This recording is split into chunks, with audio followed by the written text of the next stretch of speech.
The used adventure bike market in 2026 is the best buying opportunity in 15 years. Insurance costs have pushed riders away from sport and large ADV machines. Dealers are sitting on 12 to 18 months of unsold new inventory. The market crash that started in 2023 has produced used prices on machines that were selling at full MSRP 2 years ago, now sitting at 40% and 50% of that number. That price drop is real, and the opportunity is real. But a low asking price on an adventure bike is not the same as a good deal. Some of the most attractively priced adventure bikes in the used market right now carry documented mechanical problems, known design failures, and repair bills that will consume everything. The discounted purchase price appeared to save you. This video covers the specific machines with the documented problems, not opinions about riding character, not aesthetic preferences, documented failure modes, known problem years, and the specific reasons that experienced riders and mechanics consistently warn against certain platforms, regardless of how good the price looks. I'm Jimmy. This is the Honest List. The most agreed upon principle in the adventure bike buying conversation is not about any specific machine. It is about the category itself. If you cannot pick the machine up on your own, fully loaded, without assistance, it is too big for your current skill level regardless of what the specification sheet says about its off-road capability. This sounds simple. It eliminates more buying mistakes than any list of specific machines can. A 550-pound adventure bike from any manufacturer, at any price, in any condition, operated by a rider who cannot manage it on its side, is a liability. The off-road environment produces falls. A machine that requires a second person or a mechanical aid to ride produces situations where the rider is stranded, sometimes in terrain where a stranded rider is a safety problem. This is not a beginner-only concern. It is a rider-machine compatibility concern that applies across experience levels. The 1.1 million view adventure bike video on YouTube has that comment at the top of the comment section with 947 likes because it is true for every rider on every machine. With that established, here are the machines with documented mechanical problems that you should understand before you buy. Machine 1, KTM 1190 Adventure. The KTM 1190 Adventure, produced from 2013 to 2016, is a genuinely capable machine. 150 horsepower from a 1,195 cubic centimeters V-twin. The chassis is competent. The electronics package for its era was advanced. It appears regularly in the used market at prices that look attractive against its original MSRP. The documented problems are specific and serious. The stock airbox seals on early 1190 production years were defective from the factory. The seal design allowed dust to bypass the air filter and enter the engine directly. If the seal failed and the rider did not identify the problem, dust entered the piston and cylinder assembly and destroyed the ring seal and cylinder walls. This is an internal engine failure that produces a machine requiring a complete engine rebuild. The cost of that rebuild on a KTM V-twin of this displacement ranges from $3,000 to $6,000 depending on the extent of the damage and the labor market. On a machine you purchased for $7,000, that bill eliminates any perceived value in the transaction. Before purchasing any 1190 from these model years, the airbox must be inspected by someone who knows what to look for. The seal condition must be verified. The compression must be checked on both cylinders. An irregularity in compression between cylinders is the indicator that the airbox failure has already occurred. The heat management issue is separate and real, but less catastrophic. The rear exhaust header routes close to the rider's seat with minimal insulation on early models. Riders consistently report significant heat transfer to the inner thigh on the right leg in traffic conditions. KTM issued updated heat shields for later models. If the shields are not present on a used example, they can be added. This is a comfort issue, not a mechanical one. The 1190R variants with upgraded suspension and more off-road specific geometry are generally considered better sorted machines than the standard 1190. The price difference between the two in the used market reflects this. Machine 2, BMW R1200GS. The BMW R1200GS is the machine that defined the adventure bike category. The platform is broadly excellent, the boxer twin engine is durable, the chassis is proven across decades of production. The specific years to avoid are the early R1200GS models, 2004 through 2009, which used a servo-assisted integrated braking system that BMW has since discontinued, and that mechanics consistently identify as the most problematic element in the platform's history. The servo unit is an electrically actuated pump that applies braking force when the rider activates the brake lever. When the servo unit is functioning, the system produces adequate braking with a distinctive feel that experienced R1200GS riders either adapt to or consistently describe as artificial. When the servo unit fails, which it does on aging units without consistent warning, the braking response changes abruptly. Residual braking remains, but it requires significantly higher lever force than the servo-assisted system. The transition is not gradual. A replacement servo unit costs over $2,000 in parts alone, excluding labor. Removal requires specific BMW tooling. The deletion of the servo system, removing it entirely and converting to a conventional braking configuration, is a documented modification that some owners pursue, but it involves significant labor cost and some reduction in the machine's resale value. The R1200GS from 2010 onward uses a revised brake system that eliminated the servo unit. Those years carry a premium in the used market over the servo year machines. The premium is justified. The servo year machines sell at lower prices specifically because buyers who know the platform know the brake system history. If you are purchasing an R1200GS from the affected years, a brake system service record is the most important document in the purchase. The absence of that record from a machine with significant mileage is a reason to negotiate significantly or walk away. Before we continue, every machine we are covering has specific inspection points that determine whether the problem year machine in front of you is one that has been correctly maintained through the known issue or one that has not. The 2026 Motorcycle Buyer's Bible has the complete used bike inspection checklist in Section 7.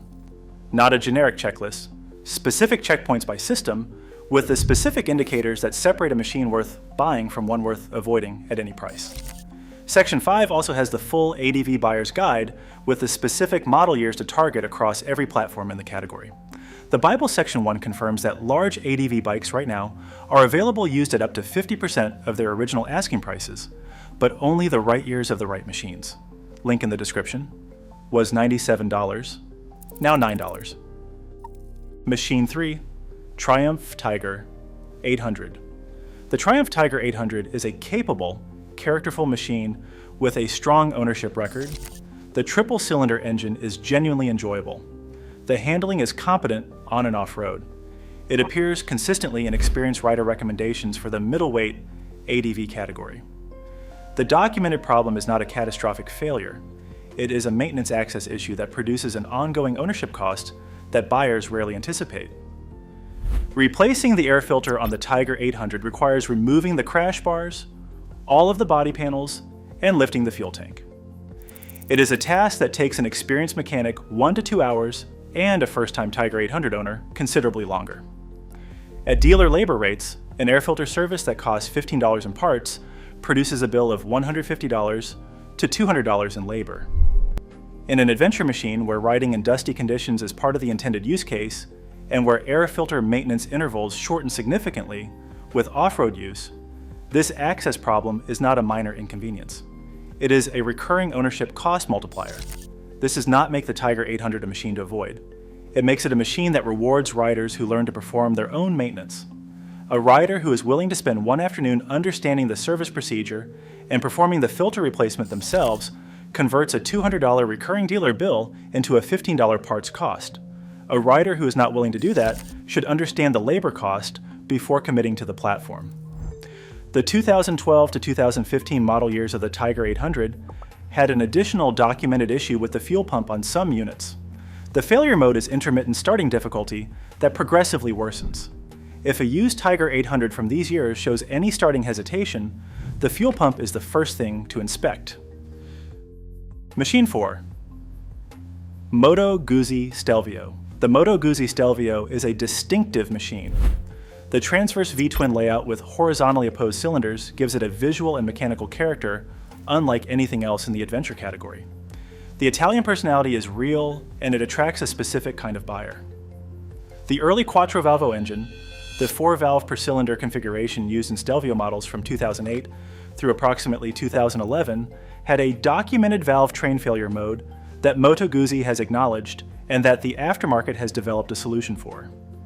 The camshafts and tappets in these early units were manufactured from materials with insufficient hardness for the application.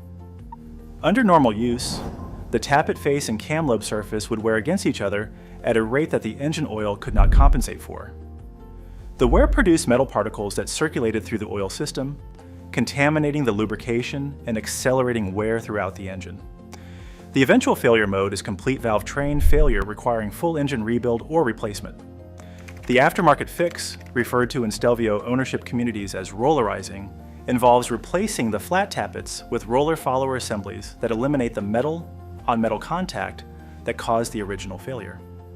A machine that has been rollerized by a qualified Moto Guzzi specialist has addressed the failure mode. A machine that has not been rollerized is carrying the original failure risk regardless of its apparent current condition. When evaluating a used Stelvio from the affected years, the rollerization documentation is non-negotiable. If the current owner cannot produce records of the modification having been performed, the machine requires evaluation by a Moto Guzzi specialist before purchase. The cost of the modification ranges from $800 to $1,500 depending on the shop. The cost of a full engine rebuild if the tappet failure completes ranges from $4,000 to $8,000. These are not comparable outcomes. Machine 5, Ducati Multistrada 1000DS. The first generation Ducati Multistrada, the 1000D is produced from 2003 to 2006, is the machine that established Ducati's presence in the adventure touring category.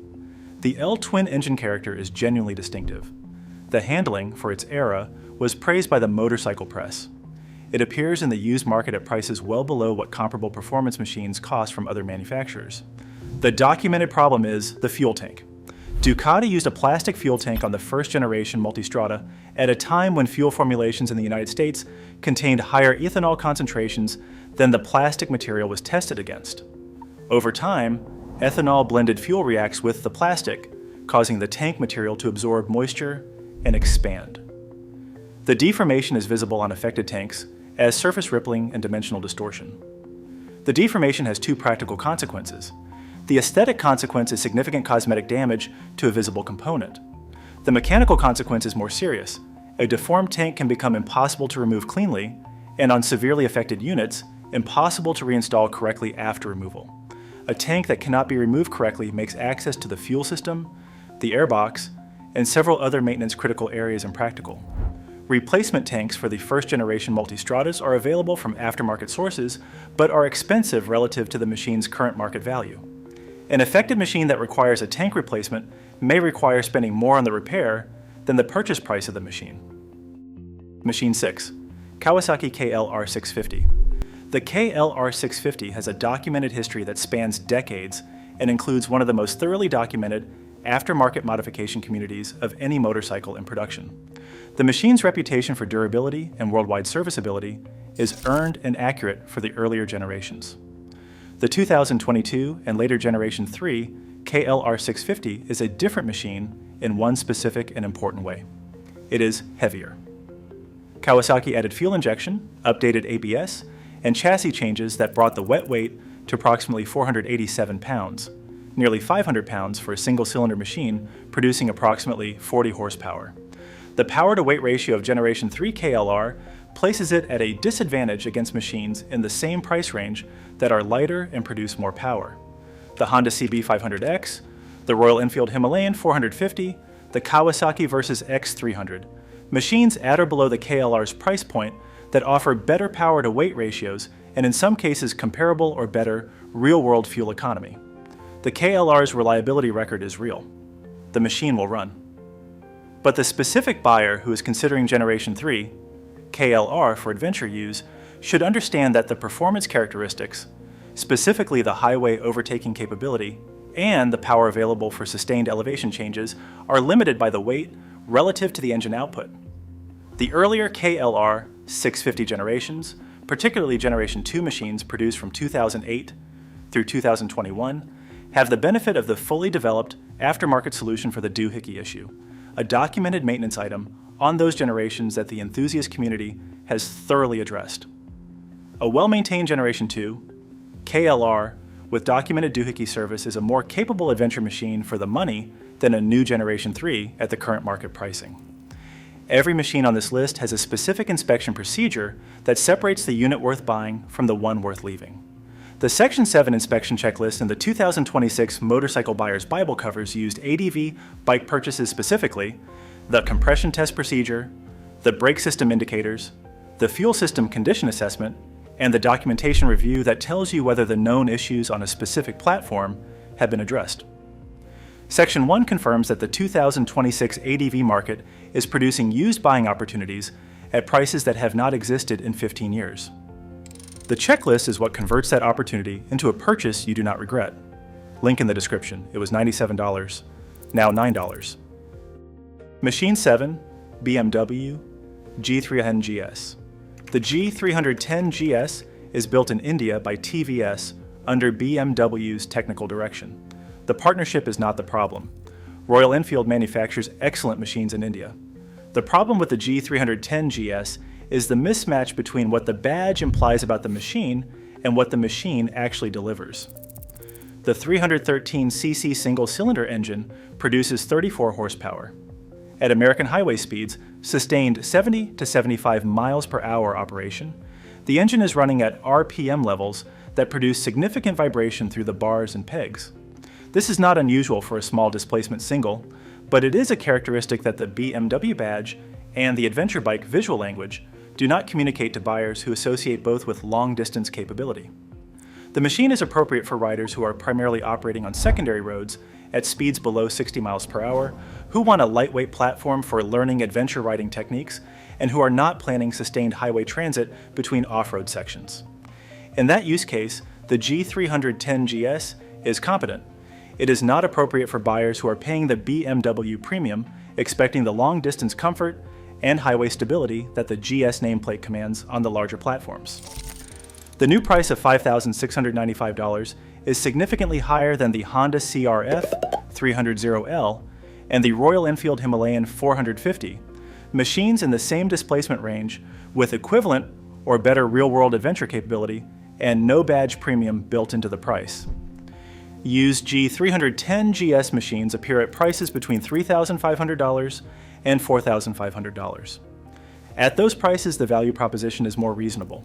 The specific buyer who will be satisfied with a used G310GS knows what they are buying: a lightweight learner platform at a reasonable used price, not a scaled-down version of the R1200GS. Machine 8, Benelli TRK 502. The Benelli TRK 502 is the machine that most consistently appears as the example of how adventure bike visual language can be misleading as a purchase guide. The machine weighs 518 pounds. The engine produces 47 horsepower from a 500cc parallel twin, giving a weight-to-power ratio approximately 11 pounds per horsepower, which is worse than machines 3 times the price with twice the displacement. The BMW R1200GS, which the Benelli's visual language deliberately echoes, weighs approximately 549 pounds and produces 136 horsepower, less than 4 pounds per horsepower. At highway speeds, the Benelli's engine is working near its limit to maintain pace with traffic. Overtaking on a 2-lane road requires planning. Sustained operation at 70 miles per hour on flat road is manageable. Sustained operation at 70 miles per hour with any elevation gain is not. The machine costs approximately $6,400 new. Used examples sit between $4,000 and $5,000.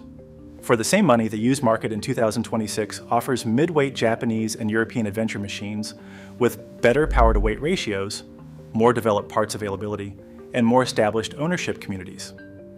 The Benelli TRK 502 is not a dangerous machine. It is a machine that is not capable of delivering what its visual presentation implies.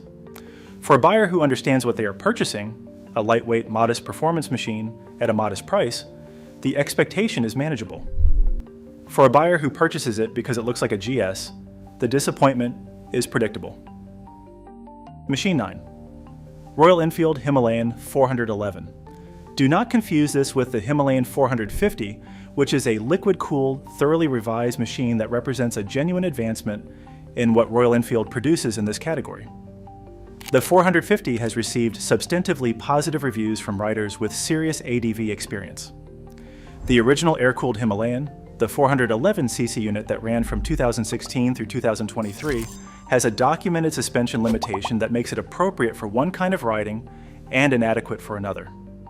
The stock suspension on the 411 was tuned for the relatively smooth roads of its primary Indian market.